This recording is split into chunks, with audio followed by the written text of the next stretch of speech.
10 crazy NBA trades since the year 2000. So with plenty of teams making trades this offseason, including Victor Oladipo going to the Thunder, Derrick Rose going to New York, and plenty more trade rumors being talked about, like DeMarcus Cousins leaving Sacramento and Westbrook going to Boston or LA. We'll make a separate video for Russell Westbrook, but I decided to make this video discussing the craziest trades since the year 2000, because there have been some pretty crazy ones. Now, with some of these trades, certain teams don't lose out on much because of what they gain in the future, but at the time of these deals, some of these trades weren't so great for certain teams. So let's get it started. Number 1. In 2001, Dikembe Mutombo heads to the Philadelphia 76ers. Who the 76ers got? Dikembe Mutombo and Rashawn McLeod. Who the Hawks got? Tony Kukoc, Theo Ratliff, Nazir Muhammad, and Pepe Sanchez. With the 34-year-old Dikembe Mutombo as their defensive anchor, he averaged 11.7 points, 12.4 rebounds, and 2.5 blocks per game. The 76ers would advance to the NBA Finals in Mutombo's first year in Philly, while the Hawks, after losing Mutombo, finished the season with a 25-57 record. Mutombo stayed with the 76ers for one more season, but their playoff run was cut short in the first round, and age eventually caught up to Mutombo, the 7'2" shot-blocking Hall of Famer.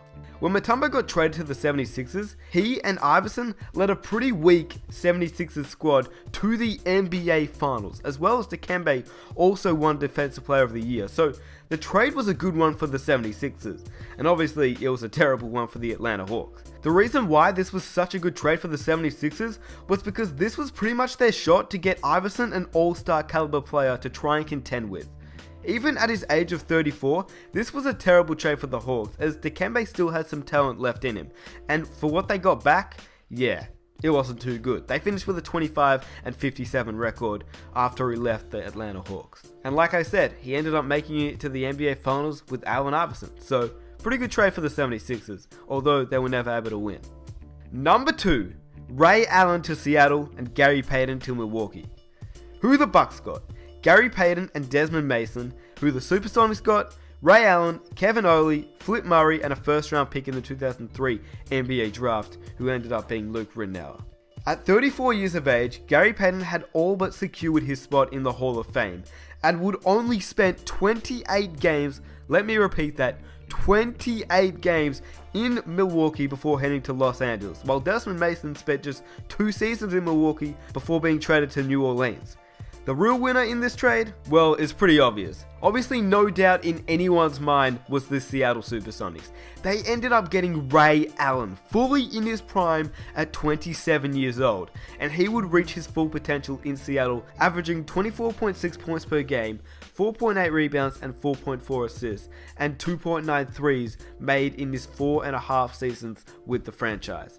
I think we have a clear winner and loser here. Like I said before, Gary Payton only ended up playing 28 games in Milwaukee, and they gave up Ray Allen and a 2003 first round pick, which ended up being a lottery pick. So yeah, not the best trade for Milwaukee, but a great trade for Seattle. Number 3, in 2004, Rasheed Wallace heads to Detroit. Who the Pistons got? Rasheed Wallace and Mike James. Who the Celtics got? Lindsey Hunter, Chuck Atkins, and a first round pick in the 2004 NBA Draft. And the only notable thing that the Hawks got was a first round pick in the 2004 NBA Draft, which ended up being Josh Smith. In a monumental trade deadline deal that involved the Pistons, the Celtics, and the Hawks in a 3-team deal, Rasheed Wallace was dealt to Detroit, where he made an immediate impact. Rasheed Wallace would join forces with Ben Wallace, Chauncey Billups, and Tayshaun Prince, as well as Rick Hamilton, to lead the Pistons to back-to-back NBA Finals, and the franchise's first title since the Bad Boy era. The Pistons would capture a championship in 2004, and Rasheed played a huge role that season. The Hawks fared well after the trade too, as a young Josh Smith led them to the playoffs in 6 of his 9 seasons in Atlanta. It wasn't the worst trade for Atlanta, giving up Rasheed Wallace. They actually held on to Rasheed Wallace for exactly 1 game before they traded him to the Pistons in a salary dump, which is pretty crazy. Rasheed Wallace played 1 game for Atlanta. I mean, do you know any other players that have played 1 game for a certain team? I mean, he wasn't a bad player either. We all know about Rasheed Wallace's anger issues, but he was a pretty good player, and it was shown in Detroit. But yeah, the fact that he only played one game in Atlanta is pretty funny, but like I said, they ended up getting Josh Smith out of the deal, and Detroit ended up getting Rasheed Wallace. So yeah, it was a pretty crazy trade, because as I said, Rasheed Wallace was a huge part in why the 2004 Pistons won the championship. Number 4, in 2008, the Los Angeles Lakers acquire Pau Gasol. Who the Lakers got? Pau Gasol and a second round pick in the 2010 NBA draft, which ended up being Devin Ebanks. And who the Grizzlies got? Kwame Brown, the GOAT, Javaris Critton, Aaron McKee, Marc Gasol through draft rights, a first round pick in the 2008 NBA draft, which ended up being Dante Green, and a first round pick in the 2010 NBA draft, which ended up being Grievous Vasquez. In 2008, Pau Gasol was 27 years old at the time, and I guess you could say he was in his prime, and he was one of the league's most dominant big men. This was the missing piece that the Lakers needed to make sure that Kobe had an all-star player to compete with to win some championships. And Pau Gasol was the perfect fit. He was a smart player that could pass and stretch the floor as a big man. He didn't lose a step alongside Kobe in LA, and the Lakers won back-to-back NBA titles during his first 2 seasons. It wasn't all that bad for Memphis though, as the younger of the Gasols had since followed in his big brother's footsteps on a path to the upper echelon of NBA bigs. This is one of those deals which at the time was bad for Memphis and amazing for LA, but over time Memphis hasn't done so bad. And obviously LA won this trade as they captured 2 rings with Kobe and Pau. Number 5, Baron Davis and a first round pick to the Cleveland Cavaliers. Now, this trade is super crazy, and let's get into why. Who the Cavaliers got? Baron Davis and a first round pick in the 2011 NBA draft, which ended up being Kyrie Irving. Who the Clippers got? Mo Williams and Jamario Moon. So yeah, not so great for the Clippers. At the time, this trade wasn't much more of a ploy for the Clippers to get rid of Baron Davis' hefty contract off their hands, but it turned out to shape the future for Cleveland. The Cavs struck gold with the number 1 overall pick, selecting Kyrie Irving as their franchise point guard, while also managing to grab Tristan Thompson with their own pick at the number 4 selection. No Baron Davis trade, no Kyrie Irving. And you can't help but wonder if Cleveland would still be a LeBron-less, Kevin Love-less, lottery-bound team if only the Clippers didn't give up this pick and this trade never happened. You know, Anthony Davis would probably be on that roster instead of Kyrie Irving. It's a pretty crazy what-if scenario in my opinion. Number 6, in 2011, Carmelo Anthony heads to New York. Who the Knicks got?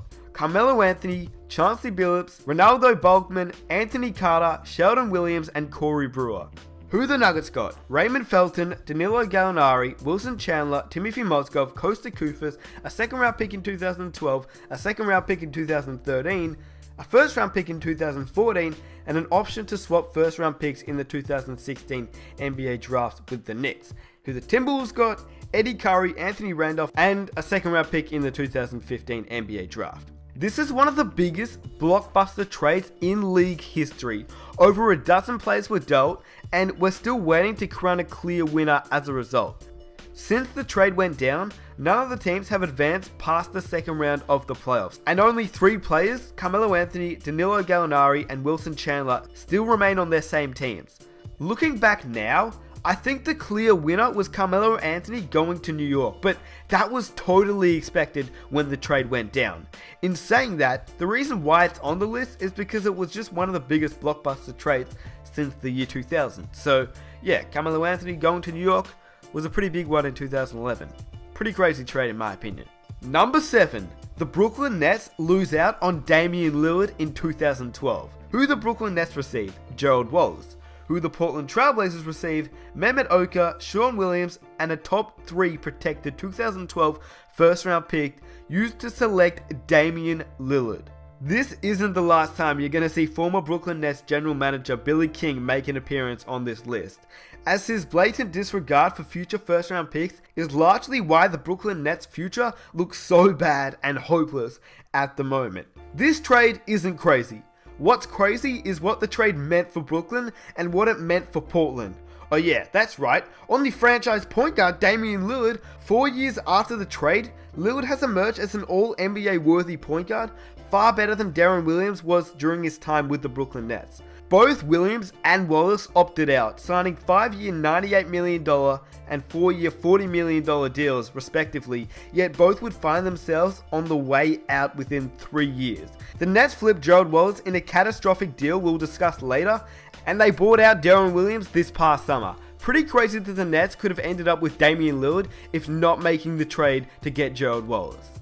Number 8. James Harden to the Houston Rockets in 2012. This trade ultimately meant that OKC would break up a potential dynasty. The Oklahoma City Thunder received Jeremy Lamb, Kevin Martin, and a 2013 first-round pick used to select Steven Adams, whilst the Houston Rockets received James Harden as well as a few other players. Many would consider this trade to be the league's craziest trade on the list, and that's an extremely reasonable stance to take. After all, since coming to Houston, James Harden has evolved into a superstar. Looking back today, do you think the Thunder would have traded James Harden had they known the type of player he'd become over the coming years? No. That's the clear answer. No. That said, it wasn't a franchise-crippling mistake for Oklahoma City. It broke up a potential dynasty, sure, but the Thunder have remained perennial championship contenders in the 4 seasons since moving on from Harden, though they basically received 40 cents on a dollar for him. Jeremy Lamb and Kevin Martin have both since moved on, while Steven Adams has become a productive rotation member. At the time of the deal, Harden also wasn't an established franchise cornerstone when they flipped him. When Harden was on the Thunder and extension negotiations broke down, general manager Sam Presti decided to break up a team fresh off an appearance in the NBA Finals, a move that left many observers wondering why. After all, the Thunder could have decided to move him at the trade deadline if their season derailed, or agreed to match any offer he received in a restricted free agency to retain him as the trade chip down the line. Players of his caliber so rarely get traded, in large part because suitors can't cobble together enough assets to justify such a move. The Thunder undeniably made a mistake trading James Harden when they did, but they've at least rebounded nicely from it. In saying that, with no Harden, Ibaka, or Durant, and possibly no Westbrook after this season on the Oklahoma City Thunder, this Harden trade could be the main reason why this draft-made super team never won a championship. Number 9. Kevin Garnett, Paul Pierce, and Jason Terry to Brooklyn in 2014. Who the Boston Celtics received? 3 unprotected first-round picks in 2014, 16, and 18, and a first-round swap rights in 2017, as well as Chris Humphries, Chris Joseph, Marshawn Brooks, Keith Bogans, and Gerald Wallace. And who the Brooklyn Nets receive? Kevin Garnett, Paul Pierce, Jason Terry, and DJ White. Heading into 2014, the Brooklyn Nets became really impatient. Fresh off their first playoff appearance in 6 seasons, they sent a whopping 3 unprotected first-round picks along with the rights to swap first-rounders in 2017 to the Boston Celtics in exchange for Kevin Garnett, Paul Pierce, and Jason Terry. In theory, this move would establish themselves as a legitimate threat to the Miami Heat, but as we all know, that hardly came to fruition. In fact, both Pierce and Terry fled Brooklyn upon becoming free agents in the summer of 2014. And as we all know, KG went back to Minnesota sometime later. I mean, just thinking about how badly this trade crippled Brooklyn, some could argue that this is a worse trade than the Harden trade to the Houston Rockets. And if there were an anti-executive of the year award, it should definitely be named after Billy King. And number 10, in 2015, Isaiah Thomas heads to the Boston Celtics. Who the Celtics got? Isaiah Thomas. Who the Suns got? Marcus Thornton and a first round pick in the 2016 NBA draft via the Cleveland Cavaliers. So just looking at that, you can clearly tell that the Boston Celtics won that trade. At the time, the Phoenix Suns were determined to get rid of its guard-heavy roster, sending both Isaiah Thomas and Goran Dragic away in trades as the deadline creeped closer.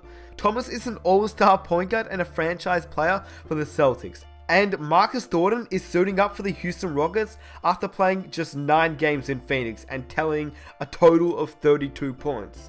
So yeah, those were the top 10 craziest trades since the year 2000.